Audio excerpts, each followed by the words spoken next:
The following program was produced by a community producer. The content, views, and opinions expressed are the sole responsibility of the community producer and do not reflect Malden Access Television, the City of Malden, or your cable provider. MATV welcomes your comments. Call us at 781-321-6400 or email us at access@matv.org.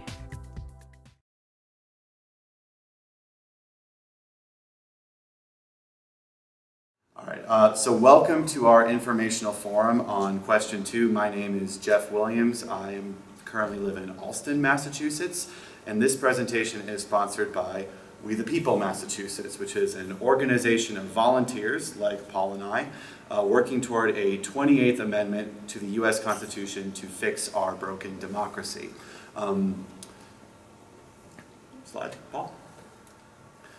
So a big yes vote by Massachusetts voters would give a mandate for the constitutional amendment that we need to give everyone an equal voice in our political system. It would create a nonpartisan citizens commission to help draft, promote, propose, and ratify a 28th Amendment. So I'm going to explain more about the commission and ballot question 2 later on, but first let's step back and ask, why do we need this constitutional amendment in the first place?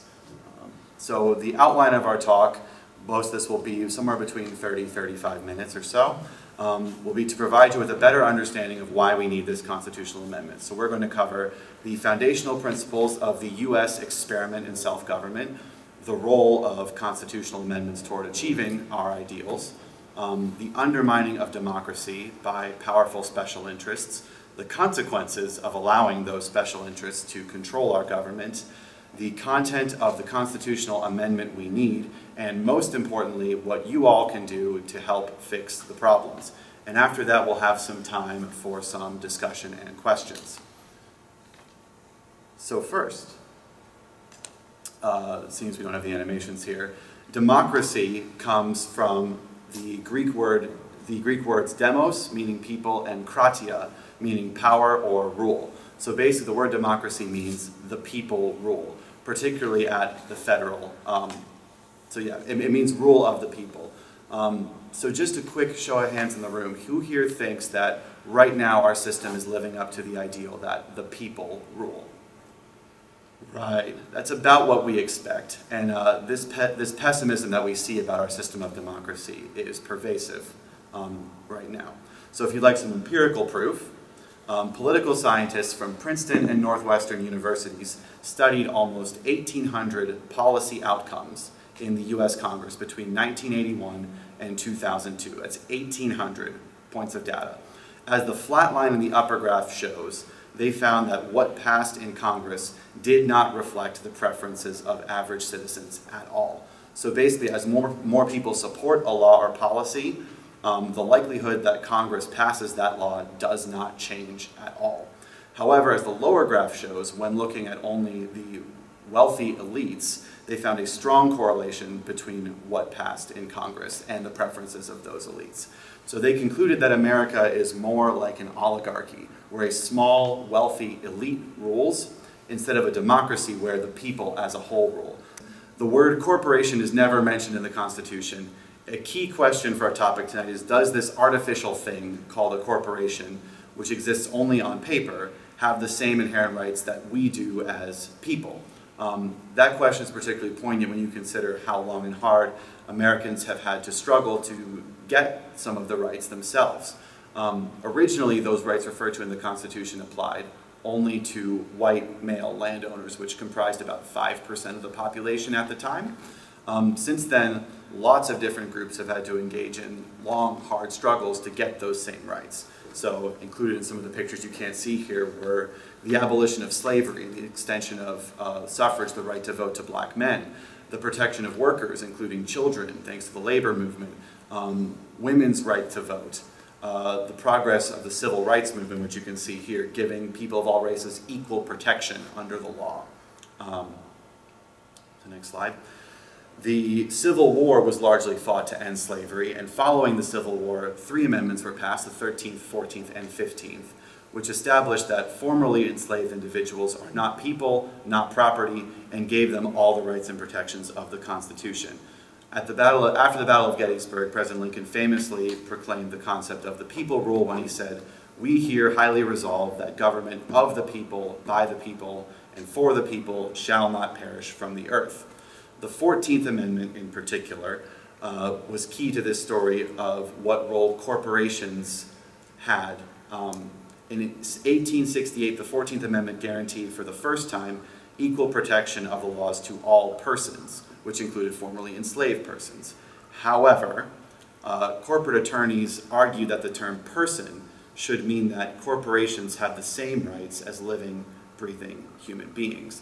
And between 1890 and 1910, the Supreme Court heard 307 cases regarding the 14th Amendment, most of which involved corporations, not African Americans. So corporations had the resources to manipulate our legal system to their advantage, while formerly enslaved persons really did not. So an important distinction. Up until this time, it had been understood that a corporation was a separate kind of person, artificial person. We've said that a few times now. So what does that actually mean?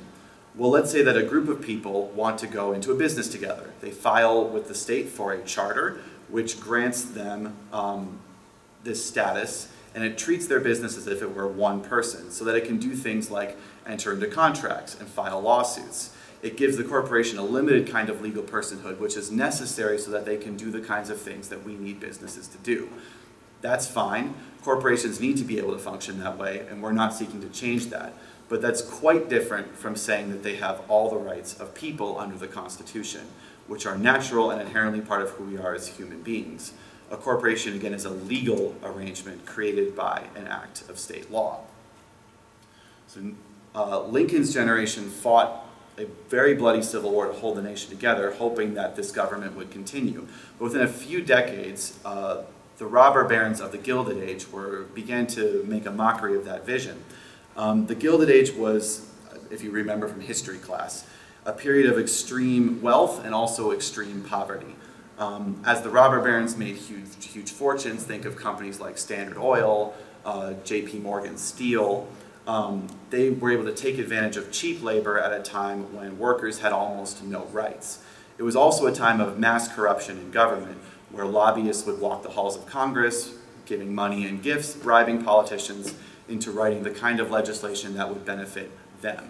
So if that sounds familiar to any other time in our history, it's possibly because it is. But it's important to note that it has been this bad before.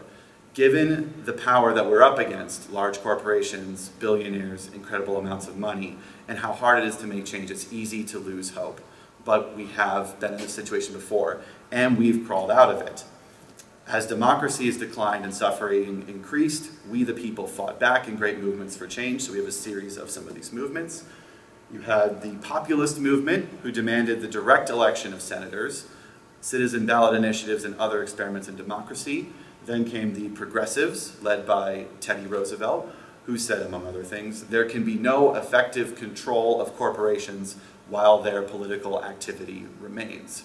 An important victory of the Tillman Act banned corporations from spending in elections. Again, as President Roosevelt said, the great corporations, which we have grown to speak of rather loosely as trusts, are the creatures of the state. And the state not only has the right to control them, but is duty-bound to control them whenever the need of such control is shown. In the early 1900s, a growing labor movement struggled for better working conditions and fair compensation. They often faced violent repression from their employers, who typically had the backing of the government. But the people in the labor movement refused to give up and won major reforms, including things like a 40-hour work week, which we take for granted now. In 1920, after decades... Can I just interrupt you for 1 second? I want people to notice that these are striking textile workers in Lawrence, Massachusetts. So it's local. Politics is local. We had the women's suffrage movement, where in 1920, after decades of struggle, women finally got the right to vote in 1920. And in the 60s and 70s, there were other people's movements like the civil rights movement, the anti-war movement, and the consumer protection movement, which was inspired by Ralph Nader's efforts to reduce the carnage caused by unsafe cars. We also had the environmental movement. Through the victories of these people movements, citizens had a major impact on public policy. Lincoln's government of, by, and for the people was starting to become more of a reality. However, corporate America began to see some of these people movements and began to be alarmed by them as of the effect it was having on their profits. So they began to embark on a counter strategy. So this is Lewis Powell. I just have curiosity, how many of you have heard of Lewis Powell? Okay, so a few in the room. So most people haven't heard of him, but he had a tremendous impact on our political system. So in 1970, the growing U.S. Chamber of Commerce, which sounds like a branch of the U.S. government, but it's not, it's a lobbying organization separate from the government, they created a detailed battle plan to gain control of government. In a memo written by Lewis Powell, who was then a prominent attorney who had been a key strategist for tobacco companies, as they wanted to block regulation of cigarettes at the time. The plan, again called the Powell memo, advocated for business control of government and politics. The chamber carried out this plan on multiple fronts. They bought media, they increased political donations, hired more lobbyists, opened up hundreds of think tanks, and funded university programs and scholarships, all of which were dedicated to creating a laissez-faire economic political environment where corporations were allowed to seek profits in any way they saw fit. But ultimately, the courts were the linchpin of Powell's strategy. He wrote, "The judiciary may be the most important instrument for social, economic, and political change." The very next year after writing this memo, he was nominated by to the U.S. Supreme Court by President Nixon, confirmed in 1972, and he served for 15 years. Fun fact, the robe he wore as a Supreme Court justice was a gift from his former employer, the Philip Morris Tobacco Company. While Powell sat on the Supreme Court, he wrote or helped write the majority decision in 2 First Amendment cases involving the use of money in the democratic process. So first, in 1976, Buckley versus Vallejo, the Supreme Court ruled that candidates may spend as much of their own money as they want in campaigns. This is the decision that created the notion that spending money in elections is a form of free speech. And in 1978, the Supreme Court struck down a Massachusetts law limiting corporate expenditures to influence ballot initiatives like the one that we're here to talk about tonight, on the grounds that the law violated the First Amendment free speech rights of corporations. Okay. So thus began decades of work throughout the U.S. court system to win rulings, to win cases that would allow control by corporations and large moneyed special interests. So they wanted to establish 2 main legal doctrines, the first of which is that incorporated entities or corporations are persons entitled to the protection of constitutional rights. Corporations are people. The second was that money spent to influence elections is First Amendment free speech and therefore cannot be regulated. So money is the same as free speech. So now we're going to take a look at what impact these 2 doctrines have had on our political system. So based on the idea that corporations are persons, the Supreme Court has given them many constitutional rights, including many of these in the first that we see in the Bill of Rights. Corporations have also claimed the use of the Equal Protection Clause and have become so successful at winning constitutional rights that they can exercise what prominent attorney and author Jeff Clements calls the corporate veto. So Clements is the founder of American Promise, a national organization working to get the 20th Amendment. He's also the man behind this ballot question, one of the main authors of the language. In his book, Corporations Are Not People, Clements describes how corporations use their fabricated constitutional rights in court to overturn laws that are intended to protect our health, safety, and environment. And they have done so hundreds of times, but one prominent example happened in Massachusetts. So some of you may remember Joe Camel, who was the mascot created to help sell cigarettes to children who were susceptible to these kinds of ads. In 1998, Massachusetts passed a law to protect children by banning cigarette advertising within 1,000 feet of schools, playgrounds, places where children would be. The Supreme Court struck down this law, saying that it violated the First Amendment rights of corporations, and specifically tobacco companies, to their free speech. This case raises the question, what is the meaning of free speech? Does it mean that corporations are free to advertise regardless of the consequences for society?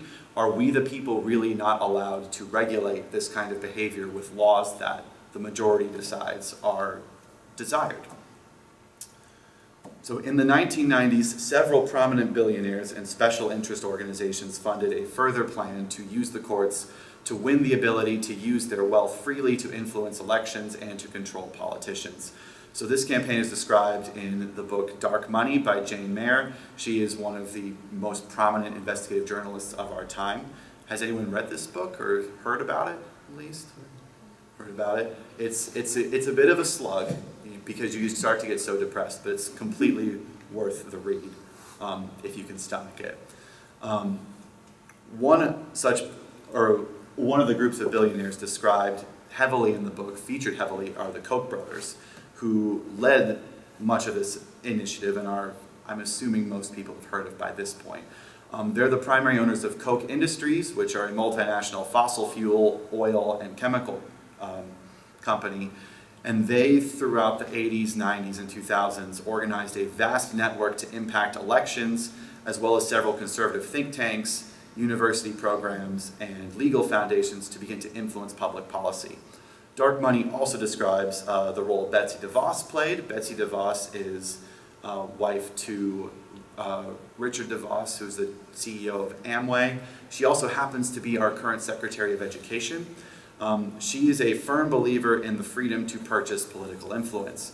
She said, quote, "I have decided to stop taking offense at the suggestion that we are buying influence. Now I simply concede the point. We do expect something in return." So her family contributes millions to political causes.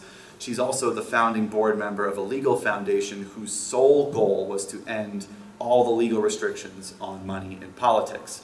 Another key funder of this particular foundation was the National Rifle Association, as well as major anti-abortion organizations. And this foundation's honorary chairman was Senator Mitch McConnell, who now is the Senate Majority Leader, of course. Its leader, lawyer James Bopp, boasted, "We had a 10-year plan to take all this down.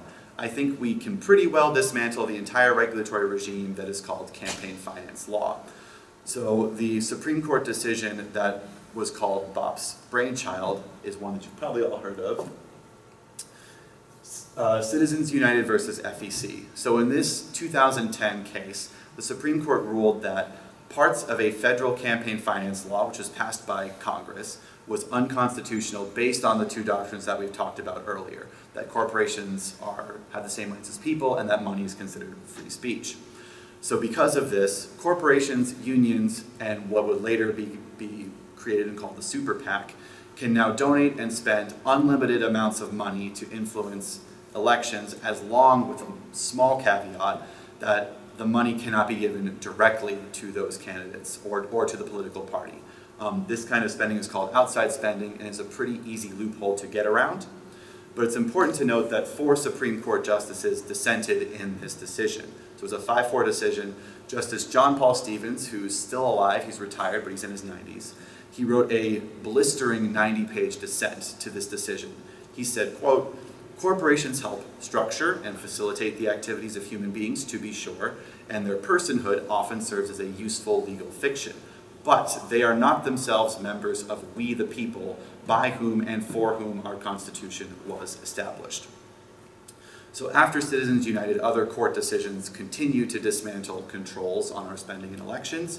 For example, in 2014, the Supreme Court struck down the FEC's limit on how much an individual may contribute directly to candidates and parties. So as a result, billionaires, such as Sean McCutcheon, who brought the suit, may now contribute directly up to $5.9 million every 2 years.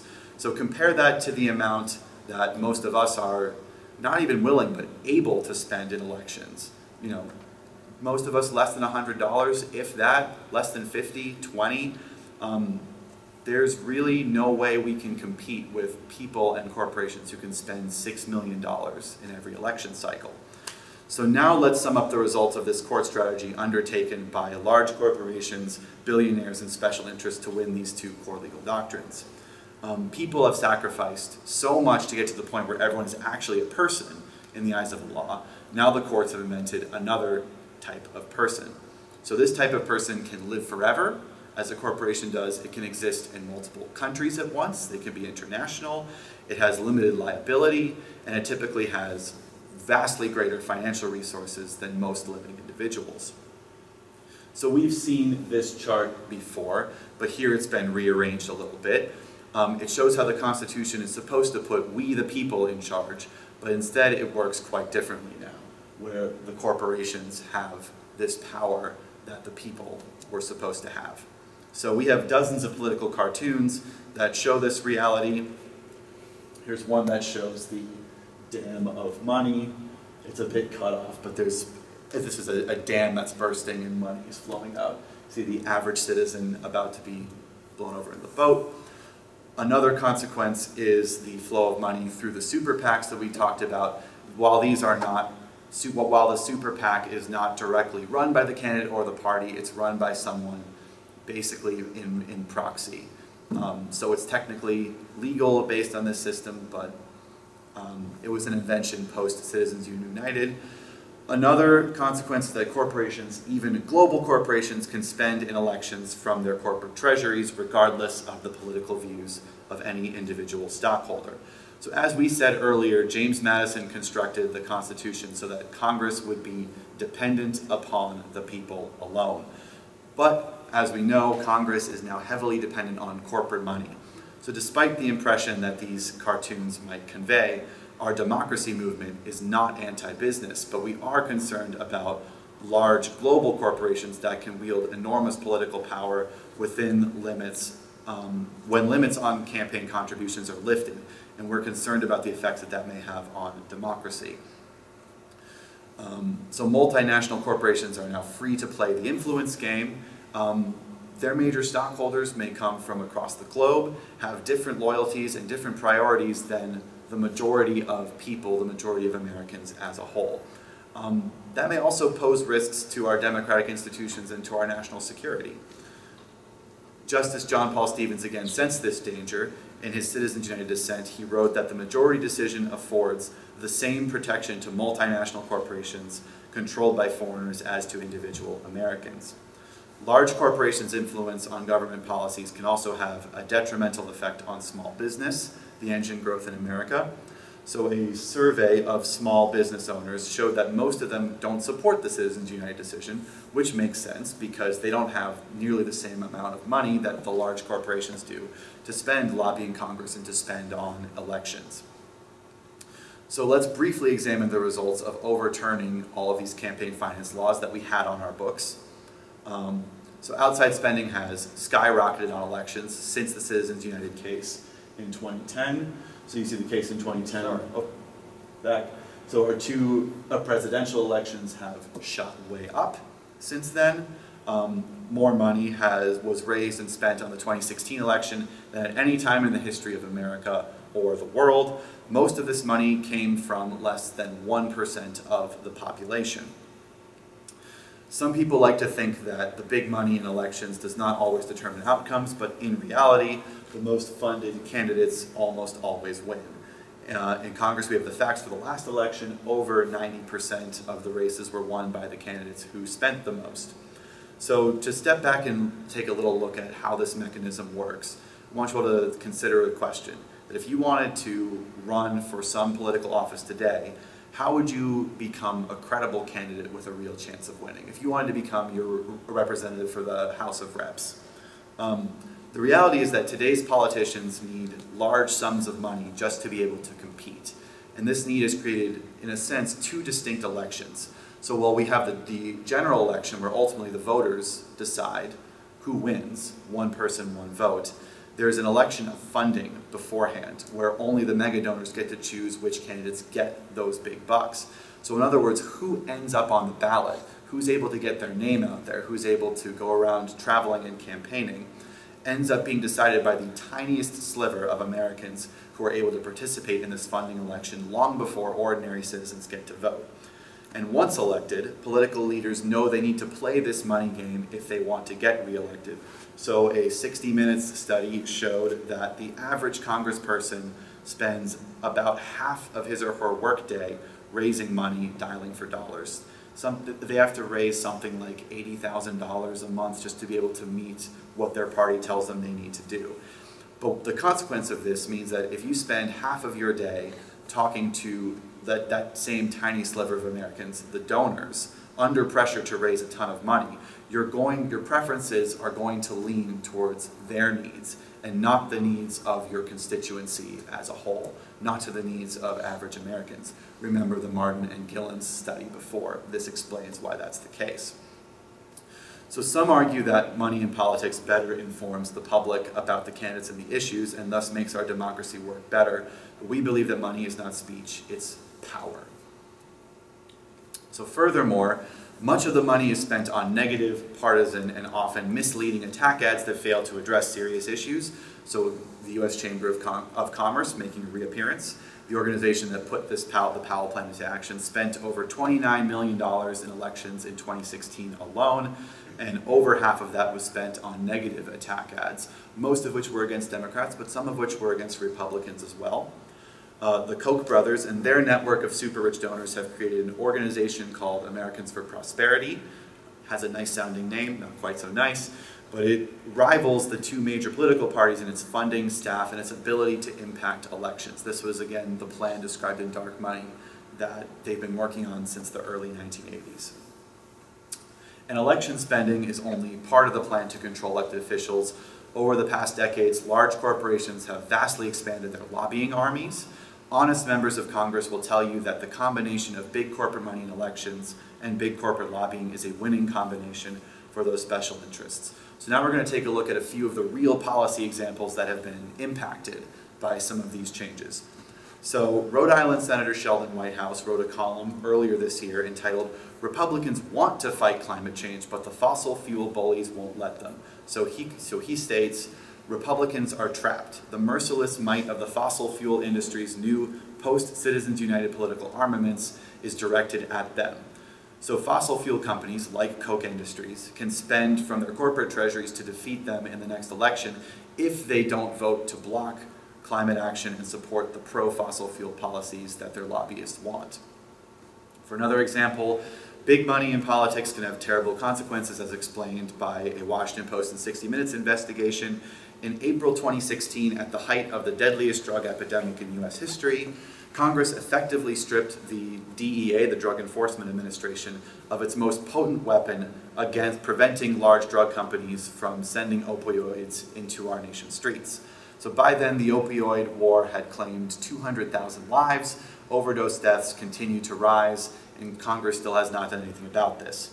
A few members of Congress, allied with the nation's major drug distributors, prevailed over the DEA and the Justice Department to agree to a more industry-friendly law.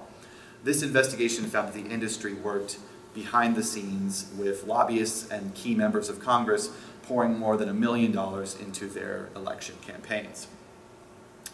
A final example, the NRA makes large political contributions on behalf of gun manufacturers, not owners, gun manufacturers, so that members of Congress will oppose common sense gun laws, ones that even gun owners, a large majority, support.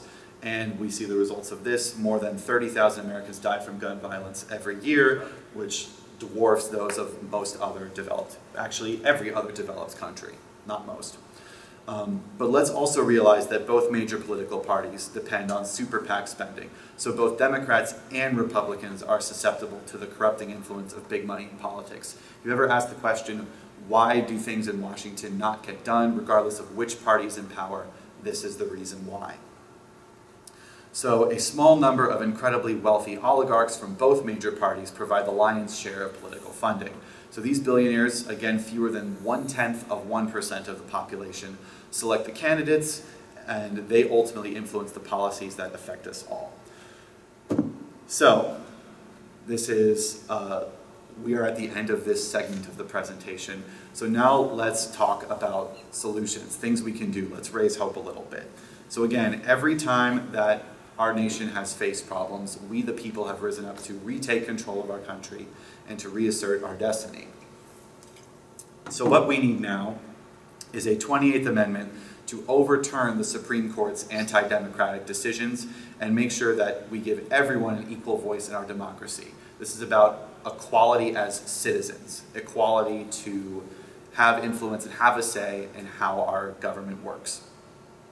A constitutional amendment is the only lasting way to overturn the Supreme Court. And if we don't win an amendment, campaign finance regulations and other democracy laws can and will be overturned by the Supreme Court because of the precedent that they've already set. We'll continue to live in this oligarchy rigged in favor of the powerful special interests, and it will keep getting worse. So what can we do about this? We need to remember that every people's movement has achieved this major change. That every people's movement has won this change through a constitutional amendment. And now it is our turn. So it's important to remember that the Supreme Court has gotten plenty of things wrong before in our history. Citizens United is not the first thing. If you remember this case from history class, in 1857, the Supreme Court ruled that Dred Scott, who was a runaway slave, was someone's property and therefore not a citizen with rights. Therefore, he did not have the right to sue, and he was returned to his slave owner in the South. The 13th, 14th, and 15th Amendments then were crucial to giving this set of Americans their natural rights. In 1875, the Supreme Court said that women did not have the right to vote. It took 45 more years of struggle for women to overturn this decision via the 19th Amendment. And in 1970, the Supreme Court ruled that 18-year-olds could not vote in state and local elections, even though some of them were fighting and dying for their country in Vietnam. The student-led anti-war movement demanded change, and in 1971, the 26th Amendment overturned that decision and gave 18-year-olds nationwide the right to vote. So what should the 28th Amendment establish? So remember, the anti-democracy forces work to win two core doctrines. So the amendment we need ultimately needs two pillars to make sure that we establish the reverse of these doctrines. So first, the rights protected by the Constitution are the rights of natural persons only. Artificial entities like corporations, unions, and other nonprofits have only the privileges granted to them by we the people through the laws democratically enacted by our representatives. And second, the spending of money to influence elections is not protected free speech under First Amendment. Congress and the states can and shall regulate it to ensure political equality for all. Once we win this amendment, we can pass again the campaign laws that the campaign finance laws that we need, and it will not be able to be overturned by the Supreme Court in any cases that are brought to it. With our democracy that's working better, we'll be able to tackle the numerous other issues facing our country and solve them. So a little bit about the legal process to win an amendment. Article 5 of the Constitution provides a two-step process for proposing and ratifying the amendments. And so the first step on the left is how to propose an amendment. There are two ways to do that. The first is that 2/3 of both houses of the federal government, so the House of Reps and the Senate, if 2/3 vote in each, that will propose an amendment. The other way is for 2/3 of the states, which would be 34 states, to call for a convention to propose a specific amendment. If either of those happens, then it goes to the second step, which the amendment language is then sent to every state in the country, 3/4 of which have to ratify the amendment before it becomes law. So that would be 38 states would need to ratify whatever language is proposed, either by Congress or by the convention of the states. But in order to get to this step, we need to build a people's movement, a democracy movement, in order to get there. But luckily, this movement is already underway. So Massachusetts is already one of 19 states and over 700 cities and towns, including Boston, New York, LA, Chicago, Philadelphia, that have formally called on Congress to propose such an amendment. Passing question 2 would be a way to remind our leaders in the federal government and in the Massachusetts legislature that we the people are serious about this amendment and that we're trying to retake control of our government. So question 2, what would this actually do? This would establish a 15-member commission. The Citizens Commission would be the first of its kind ever to happen in the country. It would be tasked with advancing the two-part amendment that we've just described. It would hold hearings, conduct research, and submit recommendations on drafting, promoting, and ratifying a constitutional amendment.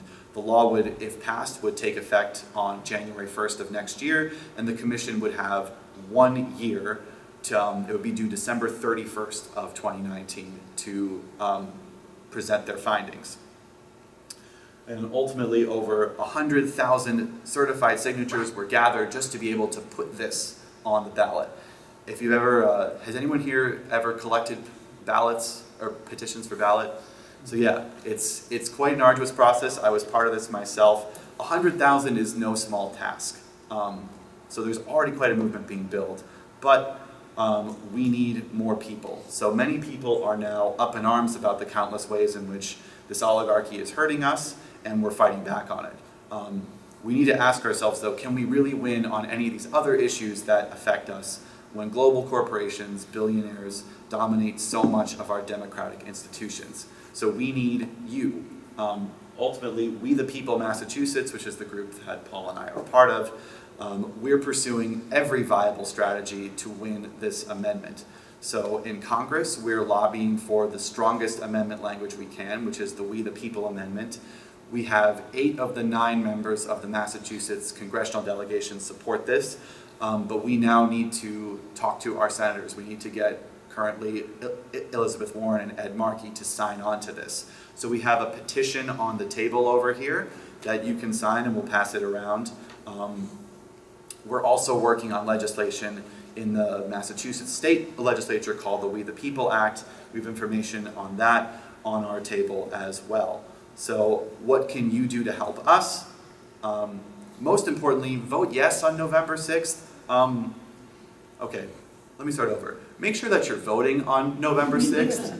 Hopefully, because you're all here, you're going to vote, but voting is the most important thing you can do. Vote in every primary, vote in every election. On November 6th, vote yes on question 2. A big showing of support on question 2 will show our legislature that we are serious about this problem and we're serious about solving it, and we'll call them to action. Also, sign up. We have our website is right up here. You can sign up there for our email alerts. We have sign-up sheets over here. We engage in activities such as talking to our state legislatures, calling our state legislators as well as our federal reps as well. We need more voices for that. The more people we get calling, the more people we get showing up, the more support it looks like we have, and we do have, the more likely our reps are to enact the kinds of laws that we need. Voting is step 1, showing up and calling is step 2. So we have all this information over here. We can pass those around during the Q&A. So finally, let's just end with, I go to the next one, I like yours. You want to go to the one with the kids? Okay, we can stick with kids. So the final piece of motivation to leave you with.